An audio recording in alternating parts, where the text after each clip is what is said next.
బాహుబలి 2 ఈ నెల 28న విడుదలవనుంది. కట్టప్ప బాహుబలిని ఎందుకు చంపాడనే విషయం తెలుసుకోవాలనే అందరిలోనూ ఉంది. బాహుబలి 2 కథ ఇది అని చాలా మంది చాలా రకాలుగా చెప్తున్నారు. అలానే కట్టప్ప సీక్రెట్ కూడా ఇక్కడ చెప్పడం జరుగుతోంది.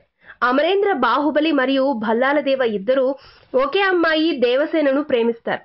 కానీ దేవసేన మాత్రం బాహుబలిని ఇష్టపడుతుంది. ఈ విషయంలో గొడవ జరిగి బాహుబలి రాజ్యం వదిలేసి దేవసేనని పెళ్లి చేసుకుని ఆమెతో గడుపుతుంటాడు. భల్లాలదేవ బాహుబలికి సపోర్ట్ చేసిన వాళ్ళందరినీ హింసలకు గురి చేస్తూ ఉంటాడు. ఈ మధ్యలో కాలకేయుడు తమ్ముడు మాహిష్మతి రాజ్యంపై దండయాత్ర చేస్తాడు. ఈ సమయంలో బాహుబలి తన సైన్యంతో పోరాడి కాలకేయుడు తమ్ముణ్ణి చంపేస్తాడు. బాహుబలి తిరిగి పట్టాభిషక్తుడై మాహిష్మతి రాజ్యానికి రాజుగా తిరిగొస్తాడు.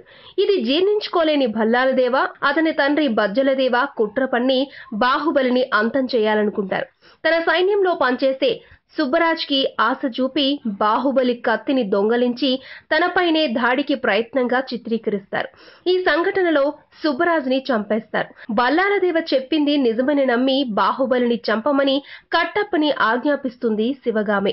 రాణి ఆజ్ఞానుసారం కట్టప్ప బాహుబలిని చంపుతాడు. కానీ అసలు విషయం తెలుసుకున్న శివగామి బాహుబలి కొడుకుని రక్షించే క్రమంలో తన ప్రాణాలు కోల్పోతుంది. చివరికి విషయం మొత్తం తెలుసుకున్న శివుడు తన తండ్రి బాహుబలి చావుకి ప్రతీకారం ఎలా తీర్చుకున్నాడు అనేది మిగతా కథ. అంటే యుద్ధమే. ఇది మాకు తెలిసిన కథ. ఇది ఎంతవరకు నిజమో తెలియాలంటే ఇంకొన్ని రోజులు వేచి చూడాల్సిందే. ఈ వీడియోపై మీ విలువైన కామెంట్స్ ని మాతో షేర్ చేసుకోండి. అండ్ ఇంకో విషయం, సబ్స్క్రైబ్ చేయడం మర్చిపోకండి.